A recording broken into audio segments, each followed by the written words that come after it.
Hello everyone, welcome to UPSC with KT. आप सभी का स्वागत है आज के इस सेशन में। आज का हमारा टॉपिक है ट्रॉपिकल एंड टेम्परेट साइक्लोन। तो चलिए शुरू करते हैं आज का सेशन। ट्रॉपिकल साइक्लोन एक लो प्रेशर सिस्टम है जो वार्म ट्रॉपिकल ओशन के ऊपर क्रिएट होता है। ये साइक्लोन जो है वो ट्रॉपिक ऑफ कैंसर और ट्रॉपिक ऑफ कैप्रिकॉर्न के बीच में देखने को मिलता है। मतलब ये हमारा अर्थ, यहाँ पर हो गया इक्वेटर, यहाँ पर हो गया ट्रॉपिक ऑफ कैंसर, यहाँ पे हो गया ट्रॉपिक ऑफ कैप्रिकॉर्न। मतलब ये जो साइक्लोन है ट्रॉपिकल साइक्लोन, ये इस एरिया में देखने को मिलता है। बट एक बार याद रखना कि ये जो इक्वेटर वाला पार्ट है वहाँ पे ट्रॉपिकल साइक्लोन देखने को नहीं मिलता। इसका रीज़न है यहाँ पे कॉरियोलिस फोर्स जो होता है वो ज़ीरो होता है, जिसकी वजह से ट्रॉपिकल साइक्लोन जो है वो इक्वेटर में देखने को नहीं मिलता है। इक्वेटर वाले पार्ट में ये एब्सेंट होता है। तो चलो जानते हैं कि ट्रॉपिकल साइक्लोन के लिए कौन कौन सी कंडीशन जो है वो फेवरेबल होती है। फर्स्ट कंडीशन, वार्म सी सरफेस टेम्परेचर। मतलब कि हमारा जो सरफेस टेम्परेचर है वो नियर अबाउट 27 डिग्री सेल्सियस जितना होना चाहिए। आपको पता ही होगा जैसे जैसे ग्लोबल वार्मिंग बढ़ता है वैसे वैसे हमारा जो सरफेस टेम्परेचर है वो इंक्रीज़ होता है। तो आपको पता है कि सरफेस टेम्परेचर कैसे इंक्रीज़ होता है? नहीं? तो चलिए जानते हैं। तो देखो, ये हमारी अर्थ है, ये सन, ठीक है। सन से जब इनकमिंग वेव्स आती है जिसे हम इंसोलेशन और शॉर्ट वेव बोलते हैं, जिसकी वजह से ये जो हमारी अर्थ है, ठीक है, वो क्या हो जाएगी? हीट हो जाएगी और वो एक हीटिंग सेल की तरह बिहेव करेगी।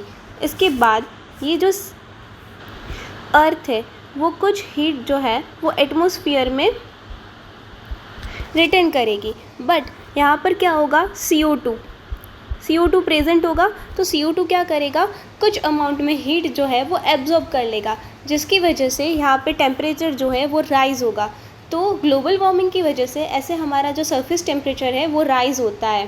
तो near about 27 degree Celsius temperature जो है वो हमारी एक फ़र्स्ट फेवरेबल कंडीशन है ट्रॉपिकल साइक्लोन के लिए। सेकेंड कंडीशन, हाई ह्यूमिडिटी होनी चाहिए और अनस्टेबल एटमॉस्फेयर होना चाहिए। थर्ड कंडीशन, कॉरियोलिस फोर्स होना चाहिए।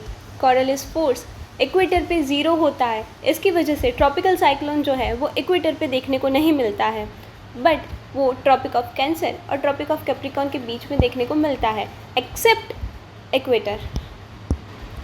तो चलिए जानते हैं कॉरियोलिस फोर्स क्या होता है।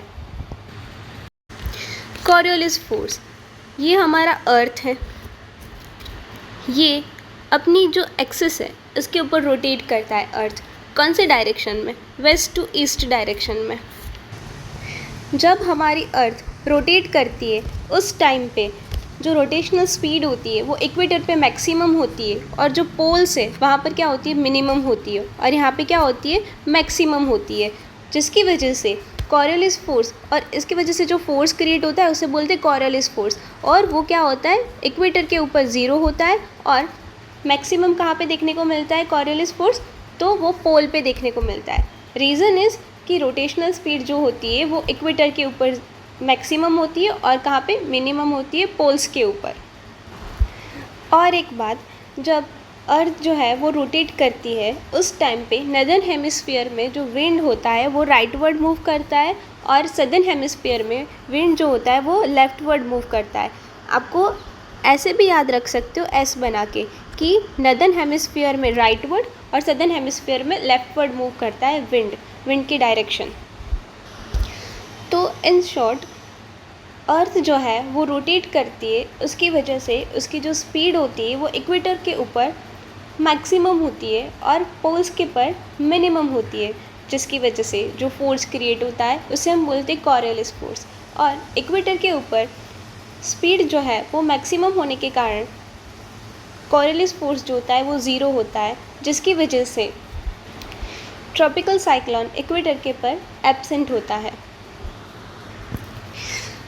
fourth condition is pre-existing low pressure area and fifth condition is low vertical wind. ये तो हो गया उसकी कंडीशन के बारे में, बट नाउ ट्रॉपिकल साइक्लोन के फीचर्स क्या क्या होते हैं, चलो उसके बारे में भी जानते हैं। फर्स्ट, उसकी लोकेशन, जैसे कि आपको मैंने पहले ही बताया कि वो कहाँ पे लोकेटेड होता है, ट्रॉपिक ऑफ कैंसर और ट्रॉपिक ऑफ कैप्रिकॉर्न के बीच में लोकेटेड होता है। इसका ओरिजिन जो होता है वो थर्मल रीजन में होता है। अगर उसकी शेप की बात करें तो वो स्पाइरल शेप में होता है और उसकी साइज़ जो होती है वो 30 to 300 किलोमीटर जितनी होती है। उसकी velocity 32 kilometre per hour to 180 kilometre per hour जितनी होती है। और इसकी डायरेक्शन नदर्न हेमिस्फीयर में anticlockwise and southern hemisphere में क्लॉकवाइज होता है।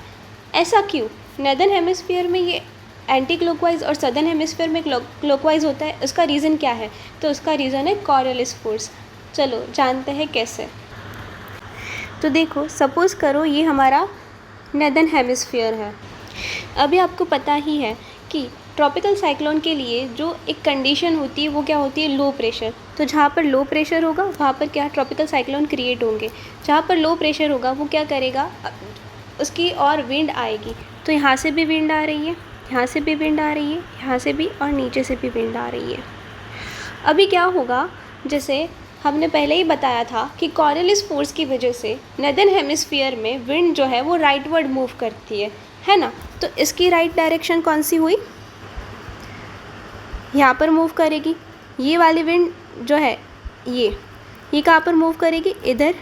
ये वाली विंड जो है वो इधर को मूव करेगी और ये जो वाली विंड है वो इधर को मूव करेगी। तो अभी आप सारी डायरेक्शन देखोगे तो आपको पता चलेगा कि ये कौन सी डायरेक्शन है, एंटी क्लॉकवाइज। तो इसकी वजह से नदर्न हेमिस्फीयर में जो हमारा ट्रॉपिकल साइक्लोन है उसकी डायरेक्शन एंटी क्लॉकवाइज होती है। सेम एज हम देखते हैं सदर्न हेमिस्फीयर के लिए। तो देखो, ये हमारा सदर्न हेमिस्फीयर है। यहाँ पे क्या होगा, लो प्रेशर क्रिएट होगा, है ना, तभी तो हमारा ट्रॉपिकल साइक्लोन बनेगा। तो अभी क्या होगा, यहाँ से भी विंड आएगी, यहाँ से भी विंड आएगी, यहाँ से भी विंड आएगी और नीचे से भी विंड आएगी। अभी कॉरियोलिस फोर्स की वजह से जो विंड की डायरेक्शन होगी वो सदर्न हेमिस्फीयर में विंड कहाँ पर मूव करेगा, लेफ्टवर्ड, है ना। तो जो ऊपर से हवा आ रही है, विंड आ रही है, उसकी लेफ़्ट डायरेक्शन कौन सी होगी, ये वाली। इसकी लेफ़्ट डायरेक्शन ये वाली, इसकी ये वाली, और इस वाले जो विंड है उसकी लेफ़्ट डायरेक्शन इस वाली। अभी आप देखोगे तो डायरेक्शन विंड की कौन सी हो रही है, क्लॉकवाइज। तो इसकी वजह से ये जो सदर्न हेमिस्फीयर में ट्रॉपिक ऑफ साइक्लोन जो होता है वो क्लॉकवाइज होता है और नदर्न हेमिस्फीयर में उसकी जो डायरेक्शन होती है वो क्या होती है, एंटी क्लॉकवाइज होती है। तो रीज़न क्या है, कॉरियोलिस फोर्स। ये तो हमने जान लिया कि ट्रॉपिक ऑफ साइक्लोन की कंडीशन क्या होती है, फॉर्मेशन के लिए कंडीशन क्या होती है और इसके फीचर्स क्या होते हैं। क्या आपको पता है ट्रॉपिक ऑफ साइक्लोन की वजह से कौन सा क्लाउड क्रिएट होता है और कैसे क्रिएट होता है? नहीं? तो चलिए जानते हैं। ट्रॉपिक ऑफ साइक्लोन के लिए ये जो बीच वाला पार्ट होता है, यहाँ पे लो प्रेशर होता है, इसको हम आई बोलते हैं। तो ये कब क्रिएट होता है, जब लो सरफेस प्रेशर, काम कंडीशन होती है, क्लियर स्काई होता है, उस टाइम पे हमारा जो आई जो है वो क्रिएट होता है। जब आई क्रिएट होता है तो इस आजू बाजू क्या होता है, हाई प्रेशर होता है, यहाँ पे भी क्या होता है, हाई प्रेशर होता है। तो ये वाली जो हवाएं होती है लो प्रेशर की वजह से क्या होगी, ऊपर उठेगी, हवा ऊपर उठेगी। ऊपर उठने के बाद जैसे जैसे ऊपर उठेगी तो ऊपर क्या होगा, ठंडा होगा। तो ठंडे होने की वजह से ऊपर उठी हुई हवा एटमॉस्फेयर के कांटेक्ट में आके वो भी ठंडी हो जाएगी और यहाँ पे वो क्लाउड का फॉर्मेशन करेगी और क्या होगा, बारिश करवाएगी। तो इस वाले क्लाउड को क्लुम्बोनिम्बस क्लाउड बोलते हैं और वो टेम्परेट साइक्लोन की कंपेयर में कम बारिश करवाती है। चलो, ये तो हमने जाना ट्रॉपिकल साइक्लोन के बारे में। अभी हम जानते हैं टेम्परेट साइक्लोन के बारे में। टेम्परेट साइक्लोन, इसको एक्स्ट्रा ट्रॉपिकल साइक्लोन के नाम से भी जाना जाता है। टेम्परेट साइक्लोन जो होता है वो लो प्रेशर सिस्टम है और वो कहाँ पे डेवलप्ड होती है? मिड लैटिट्यूड, मतलब beyond tropics.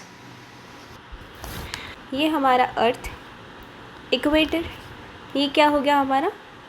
Tropic of cancer, ये हो गया ट्रॉपिक ऑफ कैप्रिकॉर्न। तो ये हमारा ट्रॉपिकल रीजन, इसके बियॉन्ड मतलब कि 30 डिग्री से ऊपर, तो यहाँ पर हमारा जो है वो टेम्परेट साइक्लोन क्रिएट होता है। और ट्रॉपिकल साइक्लोन कहाँ पे क्रिएट होता है? ट्रॉपिकल साइक्लोन इस वाले रीजन पे क्रिएट होता है। तो इसी की वजह से इसे मिड लैटिट्यूड साइक्लोन और एक्स्ट्रा ट्रॉपिकल साइक्लोन के नाम से भी जाना जाता है। तो चलो जानते हैं इसके कंडीशन क्या है। First condition, large temperature contrast between warm and cold air मास, मतलब कि जो हमारे ठंडी एयर मास और गर्म एयर मास है उनके बीच में कॉन्ट्रास्ट होगा। Second condition, development along polar front और जेट स्ट्रीम। तो अभी जेट स्ट्रीम क्या है ये हमने पिछले वीडियो में ही देख लिया था। अगर आपने वो वीडियो नहीं देखा है तो जाके देख लीजिए। Third condition, sufficient Coriolis force, Coriolis force होना भी ज़रूरी है। Fourth condition, pre existing low pressure और disturbance. Fifth condition, moisture and unstable atmosphere. ये तो हमने जाना कि इसके कंडीशन क्या है, बट क्या आपको पता है टेम्परेट साइक्लोन जो है वो फॉर्म कैसे होते हैं? नहीं? तो चलिए जानते हैं। Formation of temperate cyclone. तो फर्स्ट स्टेज क्या होगा? फर्स्ट स्टेज ये हमारी होगी कोल्ड एयर मास, ये हमारी होगी वार्म एयर मास। तो cold air mass and warm air mass जो है वो एक दूसरे से पैरेलल चलेगी। तो ये हमारा हो गया first stage. In second stage cold air मास और वार्म एयर मास जो है वो एक दूसरे के साथ पेनिट्रेट करेगी और वेव लाइक स्ट्रक्चर जो है वो क्रिएट करेगी। क्या होगा सेकेंड स्टेज में? Warm air mass and cold air मास एक दूसरे के साथ पेनिट्रेट करेगी और वेव लाइक स्ट्रक्चर क्रिएट करेगी। इसके बाद वाला जो थर्ड स्टेज होगा वो हमारा क्या होगा? मैच्योर स्टेज होगा। मैच्योर स्टेज के बाद आता है हमारा फोर्थ स्टेज। फोर्थ स्टेज में क्या होगा? इस वाले स्टेज में, फोर्थ स्टेज में हमारा जो कोल्ड एयर मास जो है वो ऊपर उठेगा, जल्दी ऊपर उठेगा हमारे वार्म एयर मास के कंपेयर में। तो वार्म एयर मास के कंपेयर में कोल्ड एयर मास जो है वो जल्दी ऊपर उठेगा। ये हो गया हमारा fourth stage. Now next step में क्या होगा? नेक्स्ट स्टेज में क्या होगा? इस स्टेज में हमारा जो कोल्ड मास है वो क्या करेगा? वार्म फ्रंट को पास आउट करेगा और वो ज़्यादा ऊपर उठेगा। और इसके बाद आता है हमारा फाइनल स्टेज। फाइनल स्टेज में क्या होगा कि ये जो वार्म फ्रंट है वो कम्प्लीटली डिसअपियर होगा। तो इस कंडीशन को बोलते हैं फ्रंटोजेनेसिस। तो इस तरह फ्रंटोजेनेसिस की वजह से, फ्रंट की वजह से हमारा टेम्परेट साइक्लोन जो है वो जनरेट होता है। ये तो हमने जाना कि टेम्परेट साइक्लोन कैसे जनरेट होता है, बट क्या आपको पता है टेम्परेट साइक्लोन की वजह से बारिश कैसे आती है? नहीं? तो चलो वो भी जानते हैं। तो देखो, टेम्परेट साइक्लोन में दो टाइप के फ्रंटल होते हैं, एक वार्म फ्रंट होता है और दूसरा होता है हमारा कोल्ड फ्रंट। इसकी वजह से स्ट्रेटो क्लाउड और दूसरा कलम निम्बस क्लाउड जो है वो क्रिएट होता है। तो उसकी वजह से अलग अलग तरीके से बारिश होती है। तो हम दोनों के बारे में जानते हैं। जैसे हमने देखा कि स्टेज 1 में दो जो हमारे वार्म एंड कोल्ड एयर जो है वो क्या होती है? पैरेलल जाती है। तो जो भी हमारा फ्रंट जो है वो स्ट्रॉन्ग होगा उसके हिसाब से जो है वो क्लाउड फॉर्मेशन होगा। सपोज़ करो हमारा कंडीशन नंबर 1 वार्म फ्रंट है जो हमारा ज़्यादा स्ट्रॉन्ग है। तो उसकी वजह से क्या होगा कि हमारी हवा जो है वो ऊपर उठने में स्लोली ऊपर उठेगी, मतलब टाइम लगाएगी। अगर हमारा वार्म फ्रंट जो है वो स्ट्रॉन्ग होगा तो हवा क्या करेगी, ऊपर उठने में टाइम लगाएगी, स्लोली ऊपर उठेगी, जिसकी वजह से जो है वो स्ट्रेटो वोल्केनो, यहाँ पर हवा ऊपर उठी तो यहाँ पे क्लाउड जनरेट हुआ, थोड़ी सी फिर ऊपर उठी तो यहाँ पे क्लाउड जनरेट हुआ, फिर थोड़ी सी ऊपर उठी, यहाँ पे क्लाउड जनरेट हुआ, तो उसकी वजह से जो है वो स्ट्रेटो क्लाउड जो है वो जनरेट होता है। और जब स्ट्रेटो क्लाउड जनरेट होता है वो तो ज़्यादा एरिया को कवर करता है और ज़्यादा एरिया में बारिश होती है ना। तो ये तो हो गया हमारा वार्म फ्रंट की वजह से। नाउ सपोज़ करो कि हमारा कोल्ड फ्रंट जो है वो ज़्यादा स्ट्रॉन्ग है, तो वो क्या करेगा, जल्दी ऊपर उठेगा। अगर कोई भी एयर जो है वो जल्दी ऊपर उठेगा, उसकी वजह से जो है वो कोलम्बो निम्बस क्लाउड जो है वो क्रिएट होता है। और कोलम्बो निम्बस क्लाउड जो वो क्रिएट होगा तब ज़्यादा अमाउंट में बारिश होगी, ज़्यादा अमाउंट में हैवी रेनफॉल होगा, बट वो कम एरिया में होगा।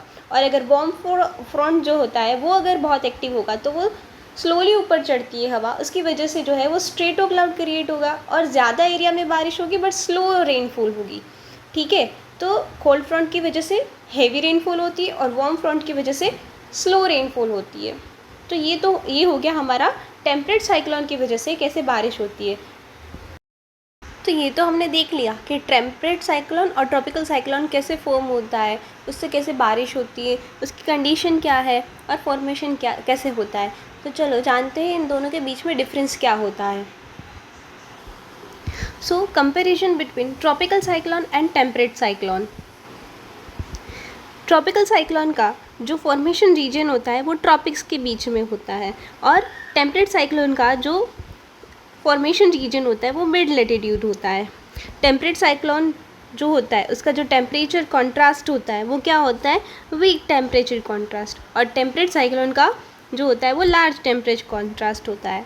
प्रेशर सिस्टम तो दोनों लो प्रेशर सिस्टम में होता है, बट जो टेम्परेट साइक्लोन होता है वो वार्म कोर के थ्रू होता है और टेम्परेट साइक्लोन जो होता है वो both warm and cold front के साथ होता है।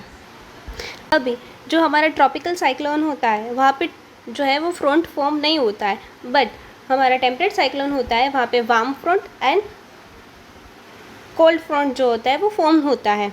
अभी अगर हम स्ट्रक्चर की बात करें तो हमारा जो ट्रॉपिकल साइक्लोन जो होता है उसके अंदर आई होती है, आई वॉल होती है और स्पाइरल रिंग जो होती है वो क्रिएट होती है। और हमारा जो टेम्परेट साइक्लोन होता है वो एसिमेट्री होती है जहाँ पे आई नहीं होता है और कॉमन क्लाउड पैटर्न क्रिएट होता है। जैसे मैंने आपको बताया था, अगर वार्म फ्रंट होगा तो जैसे हमारा स्ट्रेटो क्लाउड क्रिएट होगा, और अगर हमारा कोल्ड फ्रंट होगा तो हमारा जो है कोलम्बो निम्बस क्लाउड जो है वो फॉर्म होता है। अगर उसकी हम साइज़ की बात करें तो ट्रॉपिकल जो साइक्लोन होता है वो स्मॉलर होता है as compare to temperate cyclone. और अगर विंड स्पीड की बात करें तो हमारे जो ट्रॉपिकल साइक्लोन होती है उसकी जो स्पीड होती है वो हाई होती है as compare to temperate cyclone. और हमारा जो टेम्परेट साइक्लोन होता है वो थ्रू आउट द ईयर कभी भी आ सकता है, और जो हमारा ट्रॉपिकल साइक्लोन होता है वो समर सीज़न में ज़्यादातर देखने को मिलता है। उसका रीज़न क्या है, बिकॉज जो हमारे जो टेम्परेचर सरफेस टेम्परेचर की कंडीशन है वो समर सीज़न में फुलफ़िल होती है। इसकी वजह से ट्रॉपिकल साइक्लोन जो है वो ज़्यादातर समर के बाद देखने को मिलता है। तो ये हो गया हमारा कंपैरिजन बिटवीन ट्रॉपिकल साइक्लोन और टेम्परेट साइक्लोन। ये कभी कभी जो यूपीएससी जो है वो 1 मार्क में मतलब कि एमसीक्यू प्रीलिम्स में पूछ लेता है, और ये हमारा जो टॉपिक है वो जियोग्राफी ऑप्शनल और जीएस के पॉइंट ऑफ व्यू से भी बहुत इम्पोर्टेंट बनता है। तो आज के लिए बस इतना ही। अगर आपको आज का वीडियो पसंद आया तो please like, share and subscribe.